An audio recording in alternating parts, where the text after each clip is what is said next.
Tyler Oliveira's ban from the nation of Israel wasn't a mistake. It wasn't an accident or a case of bad luck. You could argue it was a spectacular and inevitable implosion of a career built on a very specific type of grift. For years, he stoled himself as a brave boots on the ground journalist, but when you look closer, a huge part of his platform seems to be built on a dirty three-part formula designed to launder prejudice and farm outrage. He goes like this. First, identify a vulnerable group. Second, create a sensational, fear-based narrative around them. And third, present yourself as the courageous truth teller who's just asking questions. This video will make the case that this exact formula, the one that built his career, is now the very thing that brought it to a screeching halt. The first step in what we'll call the Oliveira grift is always the same. Find a community that is already misunderstood or a target of suspicion. He's gotten pretty good at this. He did it with homeless populations who some advocacy outlets have described as being exploited in his work for shock value. He did it with Haitian immigrants in Springfield, Ohio, while some headlines about the controversy blared with phrases like cat-eating Haitians. Oliveira's video, titled Inside the Ohio Town Being Invaded by Haitian Immigrants, focused on residents making wild claims using racial slurs. His thumbnail for the video even featured a digitally altered image of a Haitian man holding a cat. He did it with the Somali community in Minneapolis, and his video for that was titled Inside Minneapolis' Somali Invasion, and he focused on what he called a demographic shift. He later used this video as a bridge to his next targets, posting on social media something along the lines of, if Americans are upset about the Somalis in Minneapolis not assimilating, then what's the excuse for this religious ethno-state feeding their massive families with your secular tax dollars? That post led him to his most explosive topic yet, him exploring the Jewish communities in the United States. His first video on this, I think it was his first video, it was titled Inside the New York Town Invaded by Welfare-Addicted Jews. And that focused on the Hasidic community. He followed that with another that he titled, I Exposed New Jersey's Jewish Invasion. And that was about the Orthodox community in Lakewood. See the pattern though? Invasion. It's a word choice that is anything but neutral. This isn't journalism. This is the deliberate framing of a community as a threat.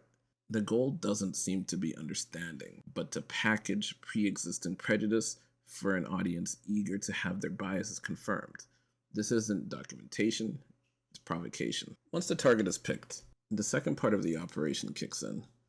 Manufacturing the outrage. This is where any claim of being a serious journalist really starts to fall apart. His methods rely on sensationalism, selective editing, and what a growing number of critics allege are outright fabrications. Fellow YouTuber Vince Vintage, in a detailed breakdown, has alleged numerous instances of misrepresentation in Oliveira's work. For instance, Vintage pointed out that in a video about crime in Oakland, Oliveira allegedly used B-roll footage from entirely different cities to depict violence. Oliveira later responded, admitting to a handful of inaccurate B-roll shots, which he blamed on his small team, arguing that that didn't invalidate the conversations that were being had. But the issues critics point to go far beyond simple B-roll. In the same Oakland video, Oliveira films a car with an empty PS5 box in the dashboard, seemingly as bait for thieves. The only thing the car attracted was a parking ticket, which led commentators like Vince Vintage to deduce that the car was his own.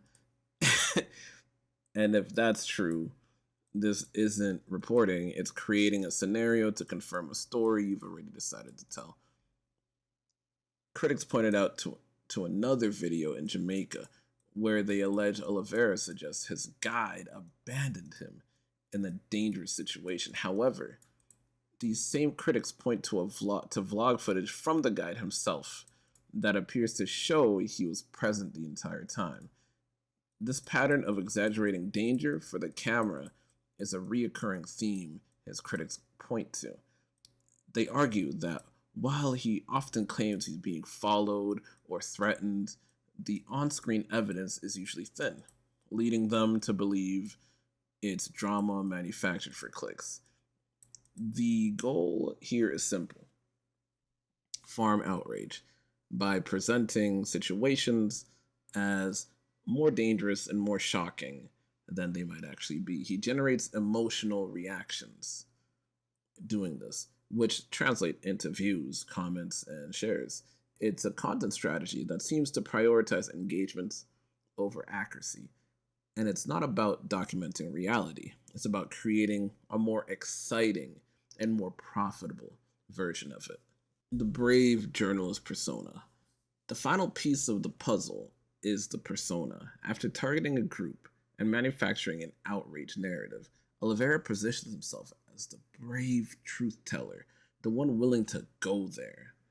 This isn't just about ego, it's a strategic defense. By wrapping himself in the mantle of journalism, he attempts to shield himself from criticism. When confronted with accusations of spreading harmful stereotypes, the defense is always the same. He's just asking questions. When the Anti Defamation League, the ADL, stated his claims about the New York community harken back to old age anti-Semitic stereotypes, Oliveira's defense in the interview with Tucker Carlson was that critics were unfairly labeling any scrutiny of these communities as anti-Semitic. This is a classic propaganda trick, a reframe, basically you reframe all criticism as an attack on free speech. He argues that his critics aren't engaging with the substance of his work, all while the very methods of his work are being called into question. He uses statistics like a shield. After being called out for using AI generated thumbnails critics say reinforce racial stereotypes, he has defended them by arguing they reflect demographic realities. He presents his work as data driven, even as he's being accused of sensationalism. This brave journalist persona serves two purposes. First, it builds a loyal audience that sees him as a courageous, independent voice. And second, it allows him to dismiss all valid criticisms as the whining of the woke mob. It's the final crucial step that transforms provocation into a business model. He doesn't just sell outrage, he sells the idea that consuming his brand of outrage makes you smarter, makes you a braver person.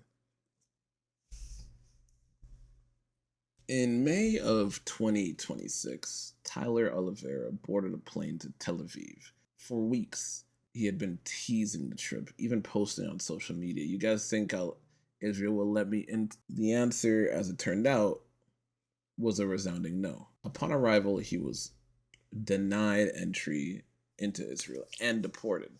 This wasn't an arbitrary decision.